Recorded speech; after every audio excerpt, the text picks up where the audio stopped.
All right, guys, I'm Friar Tuck. This is my epoch. I'm starting this video out with an explanation of what's going on. Okay, so I have been, having some downtime because it's been soggy here in Pensacola. I wanted to make sure to get my ear to the ground and kind of see what I've been missing, because I haven't really had an opportunity to sit back and watch a lot of media to get my news and information to kind of figure out what's really going on. And, I keep asking myself some of these questions. And I was watching this article on Redacted, and that's actually what inspired this video is kind of like, what is it that we're really preparing for? The government's already 2 steps ahead of us, and then we're getting let know at the end of the day. What we do know is that we're quickly escalating to a global war. Okay, and it's going to be an East versus West. You can go look into the history of that. Billy Meyer gives a great historical account of it if you want to go check it out. I don't know, I don't even remember what contact report. If there's somebody here that reads that stuff and knows it in and out, because I know there are a couple of guys here that do, please put that down in the comments. That way anybody's interested can go look. Okay, but there has been a historical account as far as the schism between the East and the West, and its roots in Christianity and how the Christian church split, and this in so many ways. Because I had a Rothschild that I met back in San Francisco, and you guys have heard me talk about him a few times. And one of the things he and I had a huge argument on was that all wars were religious, and I'm like, no, not all wars are religion. What about World War II? What about World War I? What about this? What about that? And he kept making the point that it was religious ideology and religious viewpoints because of the way they saw the beginning and end of the world and their place in it influenced their decision, and there were religious motivations behind a lot of stuff that was done.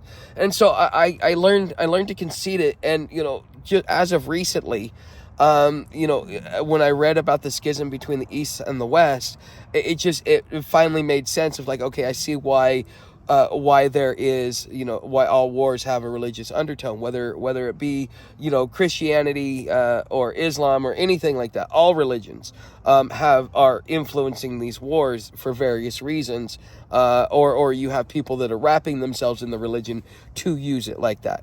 Okay, so anyways, we're going headfirst into war. All right, and we have an estimated 20 million migrants that are going to end up coming across this border. We were already warned about this almost 2 years ago. If you guys keep an eye on Redacted, he had a lady that was a UN whistleblower come on, or she's a journalist, but she was a whistleblower about something that she heard at the upper powers in the United Nations. Okay, now at first you could have discounted her, but now that you've seen what's unfolded, it's like no, this lady was trying to warn us beforehand, but nobody was listening. Okay, nobody ever listens. Okay, and but what is the purpose of these migrants? What will they do? They do offer several things. One, it's going to erode the American borders. Okay, as far as us as a country, this is a way of wiping the country out and moving us into more of a region-based government, because we need to be governed as a single planet. Now, there are people out there go, oh yeah, this is a new world order, da da da. No. New world order is nothing more than what countries are on the global stage to influence global policies and politics. Okay, and for so long the United States has been doing it. Great Britain did it before us. France did it. Portugal has done it. Spain's done it.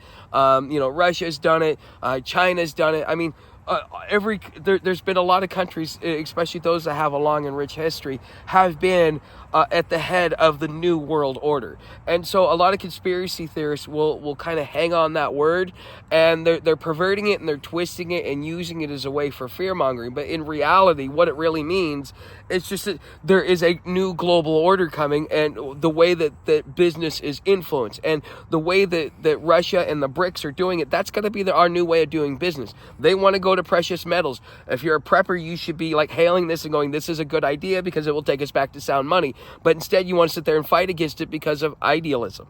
Okay, all right. But with that being said, you know, not only does this allow us to go into a regional government by eroding the lower 48 and pretty much abolishing the United States, but there's another part of this plan, and they're now starting to talk about it, which means that the wheels are already in motion and it's already underway. They're just waiting for it to kind of, you know, rear its head, but it's already there. The causation chain has already begun. Okay. And so you can't just, you know, have 20 million migrants, because we're a country of migrants.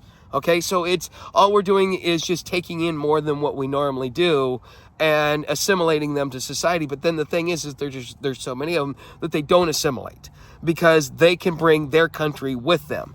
And, you know, not realizing that the destruction that they're doing for the very thing that they're seeking, you know, it's like...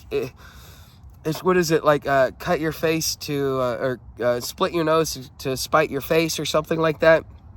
It's stupid, but you know, people tend to go against their best interest because of, you know, the how well propaganda is used against them within not only the churches but other organizations that the general public consume.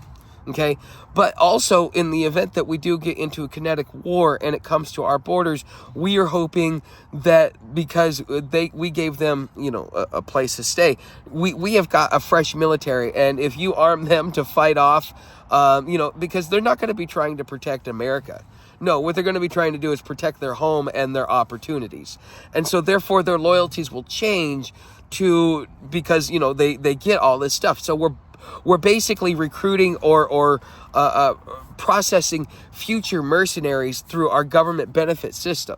Okay, because these people will eventually, just to protect their families and their homes, will take up arms to be able to defend what we consider the continental United States. Okay, so this is something that, you know, like I said, I think we're 2 steps behind, and I think that this is really where we're going as a nation, as you know, a sequence of events, you know. But the thing is also, you have to instigate some sort of civil conflict, and the growing frustration plus the polarization with politics, especially with how heated and how contested these national elections are, to the point to where we are at the same point like at the time of Lincoln being elected as we are with this next election, 2024.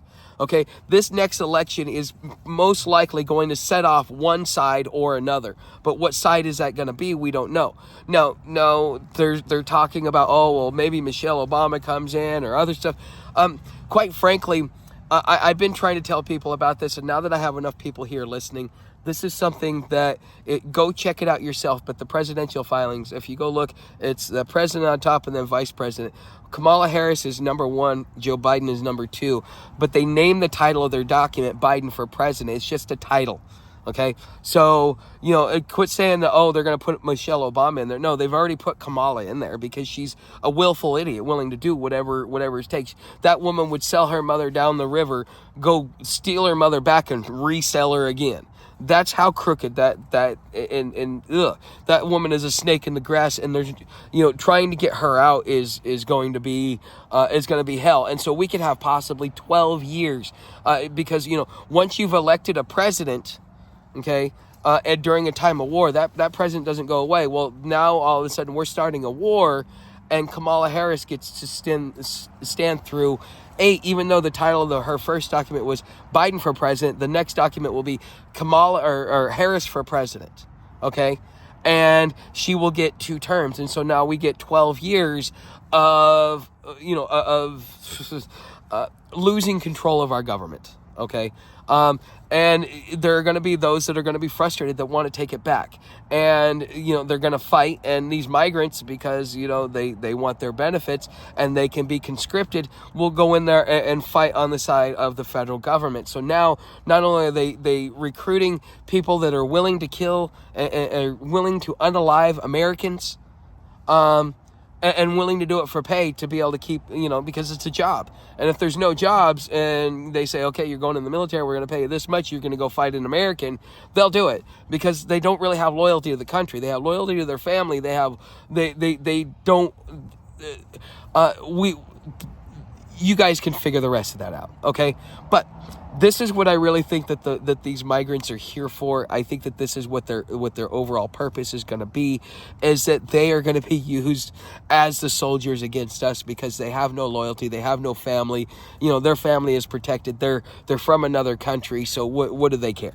Okay, they're just here for money and opportunity and a new way of life, and they're going to follow the federal government because that's what they're used to, because that's where they come from, dictatorial dictators. And so for them to see that change, they're not going to think anything of it. They're just going to get themselves at the top of the food chain instead of where their family ended up, which is at the bottom of the food chain. Okay, so this is an opportunity to reinvent their family and to, bring honor to the family, as they say, like in places like China, in Asia, and stuff like that. Okay, guys, you know how to help the channel. Become a subscriber. Everything else down in the description. Tip jar and Patreon. But anyways, I'll see you in the next video.